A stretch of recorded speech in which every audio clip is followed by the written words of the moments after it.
I think the other aspect of your comment, just exploring this question of shame, I think it relates to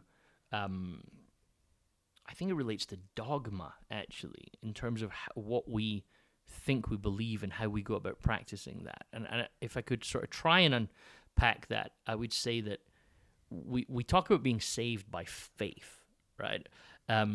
Which is actually inaccurate slightly, right? In that, your classic, even your Reformation position, your Martin Luther's and your John Calvin's, right? We are saved by grace through faith, right? So faith somehow brings us to a place of grace. But what we've done over time, I think, is we've narrowed it down to say we're saved by faith. And that's become in the modern, particularly in the modern Western context, it has become you are saved by faith, which we translate as you are saved by believing. And then we unpack that slightly further to say you are saved by believing the right things. Right. And then we say you're saved by believing the right things, and you have to believe them completely. Right? Yes. Ergo, the opposite of faith is doubt, right? Which is not a biblical parallel. Faith and doubt are not opposites in the Bible, but they have become so in modern Christian dogma. Right.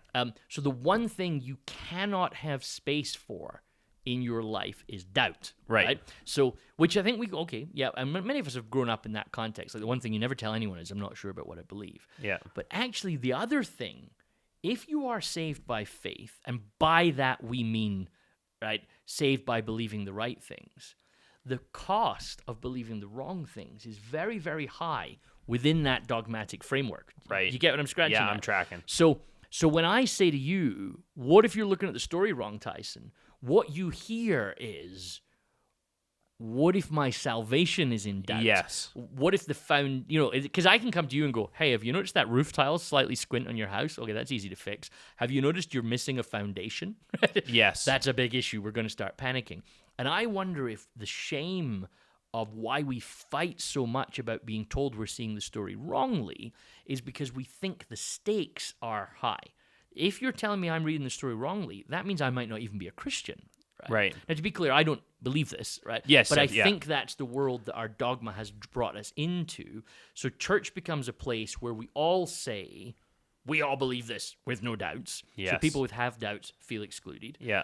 We all believe this, and we have to believe it this way, otherwise we're not Christian. So people with questions feel excluded because we can't entertain the question because the question is too impacting for us. Right. The irony, of course, is uncertainty is about the only thing humans can be certain of. It's it's the one thing we're guaranteed of. You'll have days of doubt and days of not knowing.